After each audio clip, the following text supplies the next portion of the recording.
Hey everybody, and welcome back to another Microsoft Flight Sim video. Today we're going to have a look at the DC3. This is released as part of the 40th anniversary of Microsoft Flight Sim, and I hope you guys are having lots of fun exploring all the new aircraft. What we're going to do today, we're just going to go through a quick startup just to get yourselves a little bit familiar with some of the features of this aircraft. The livery that we're using, it's available over on flightsim.to. It's from Enforce, and he's done a great job here showing an old retro Aer Lingus livery. I'll leave the link in the description below if you want to go and grab it. So, what we're going to do, we jump into the cockpit, and here we have the flight deck. It's really nice. It's beautiful. Everything here is laid out really well. Now, there are a couple of click spots that you may not have known about, so we'll start off with them. First up, you can open the windows on both sides, and also the sliding windows on both sides. Really handy, and it also has a different audible sound. The windows are open or when they're closed. What else? Oh yeah, we have some we've click spots down here underneath the landing gear indicators, and these are for the doors and also the static objects outside the aircraft. So you can see the doors are open here. We can have a bit of cargo. This is a passenger configuration. We have chocks here on the wheels, fire extinguishers, all that good stuff. Now, some of the differences between the DC3 and a C47. I don't believe there's many, but if you guys know of some, let me know in the comments below. As far as I know, an extra door, and I think the platform for the floor was raised a small bit. As far as I know, they're the only differences between a DC3 and a C47, but you might let me know your thoughts. So we want to remove the static objects and also the doors. We'll just go with the doors first. So we use the one on the right and the one in the middle. And they all have sound effects as well. So you can see the doors are closed. We'll leave the chocks and the extinguishers in place. Now, moving on, we have wiper blades, or window wipers. They're powered by these two switches here. So what we're going to do, we're going to get ourselves some electricity. Now, we can start the aircraft with its internal battery, but for this, we're going to go with ground power. So we flick on the ground power switch, and we should now see a GPU appear at the front of the aircraft, which we do. And it's of the period as well. It looks the job. Also, we go ahead and get some position lights on. Now, as we move along, we want to open up the cowl flaps. The cowl flaps are located just around the engines, both sides. Cowl flaps are cowl gills. Essentially, they're the cowls. Now, to do this manually, we can pump the hydraulic handle, and then we can open the cowl flaps directly from here. So this indicator is showing us where the hydraulic system is. This powers your brakes and so on and so forth. So you'll see there's a red handle down here, just on the bottom, right? Now, we can't do anything with it. It doesn't move. However, if you unlock the valve, well, we can now move it. And what we're going to do, we need to monitor these needles here. We're looking for this pressure to get somewhere between kind of 5 and 600. Anywhere up that neck of the woods is going to be fine. So we just start pumping. And to do that, we just start clicking. You can now see that hydraulic pressure starting to rise.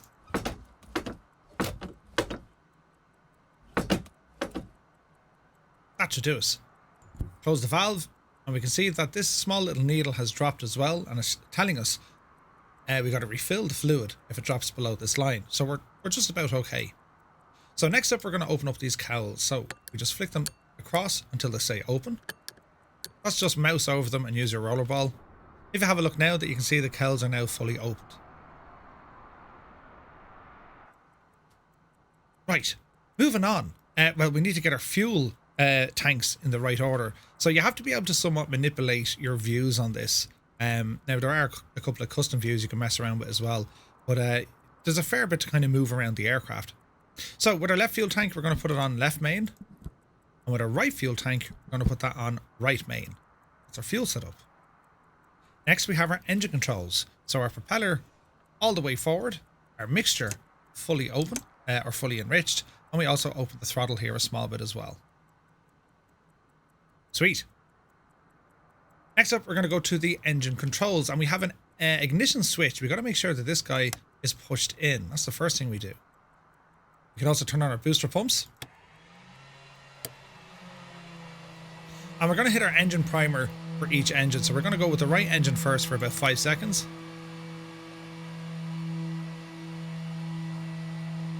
That'll do. So we're going to start the right engine first. So we're going to put our mags on. We're going to put the starter for the right engine into the down position. And according to the manual, once we click on the mesh button, we should get 15 revolutions of a blade. So you count them. There's one blade, then the next blade moves across. Once you count to 15, you should be good to go.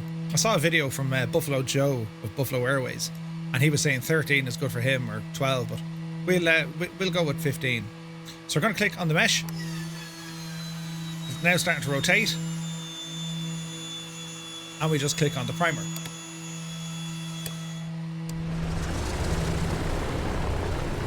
Alright. And we got a good start on the right engine. So you can check for all your temperatures and pressures on the gauges here. RPM is located here, as is your manifold pressure. So back up to our overhead. Energizer goes to the off position. Go ahead and close these windows. And we can turn off the right booster pump. Now at this stage, we should be able to just go on to our battery power and leave the GPU off. I've tried this a few times, and for whatever reason it seems to stop working, so I'm going to leave the GPU on just for a moment until we start up the next engine. So for the left engine, quick checking everything down here, we look good. We move up. Again, we're going to prime the left engine for about 5 seconds. That'll do. We're going to put our mags to both. Booster pump is still on the left. Energizer is going to go to the up position. It's going to be starting on the left. And then we're going to click on the mesh. And it's going to be the same thing again. We're going to look for about 12 to 15 revolutions. And we're going to hit the primer.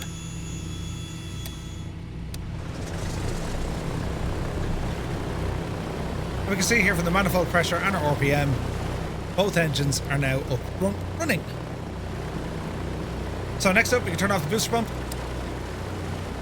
Energizer to the off position. Close these windows. Nice. And from here on in, we're going to turn the battery on. Ground power goes off. The generator should kick in. It's usually after about kind of 1300 RPM, so we'll just let that tick over here for a little bit. Great sounds in this aircraft. In the current build, as far as I know, the auxiliary tanks aren't working. And there's also another tip of the day. In fact, we have two of them. The weight and balance seems a little bit broken.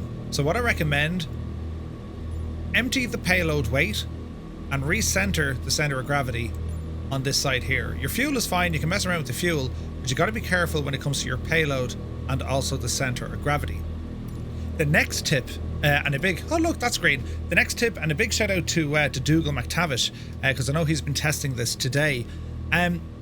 Seemingly on the release of the enhanced version and also the standard version of this aircraft, a lot of problems seem to exist with the flight model with the advanced version or the enhanced version.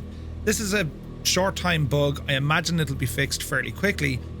But if you're watching this video, you know, and it's somewhere between, I suppose, the 13th and the 15th of November, the best advice would be to remove both aircraft from your content manager and then only reinstall the classic or standard version of the DC3.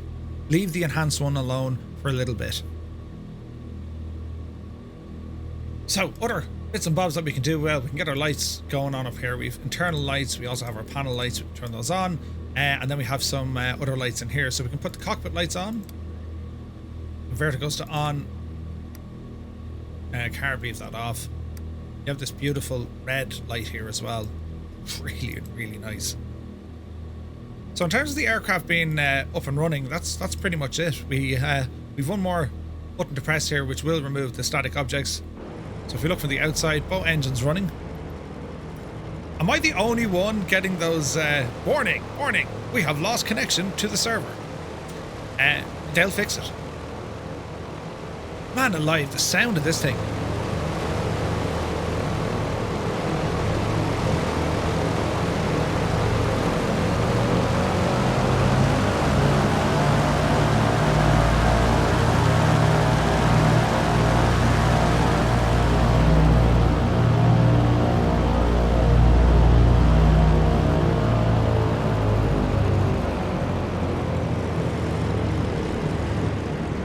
It is a great sounding aircraft.